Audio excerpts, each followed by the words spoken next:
Hi friends, welcome back to your channel. आज का video का टॉपिक है कमीशन आर्टवर्क के ऊपर। रेफरेंस कुछ ये है, इसी को मैं स्टेप बाय स्टेप कलर करके दिखाऊंगा। कलर में इस्तेमाल करूंगा ब्रस्ट्रो का कलर पेंसिल्स। ये है ब्रस्ट्रो का कलर पेंसिल्स, आप देख सकते हैं।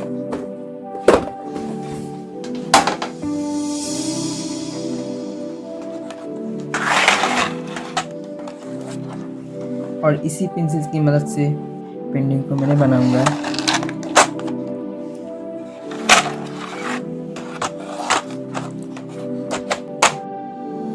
तो वीडियो को बिना स्किप कीजिए और पूरा वीडियो देखते रहिए।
फ्रेंड्स, वीडियो अच्छा लगे तो लाइक कमेंट सब्सक्राइब कर दीजिए। एक एक सब्सक्राइब बहुत ज़रूरत पड़ता है एक न्यू चैनल ग्रो होने के लिए। तो फ्रेंड्स, चैनल को सब्सक्राइब कर दीजिए और आप लोगों का एक एक सपोर्ट मेरे इसी तरह वीडियो करने के लिए बहुत मोटिवेट रखेगा। तो आप लोग कृपया सब्सक्राइब कर दीजिए। तो कर दीजिए, सब्सक्राइब कर दीजिए फ्रेंड्स, और वीडियो को ज़्यादा से ज़्यादा शेयर करिए। तो थैंक यू सो मच पूरा वीडियो देखने के लिए।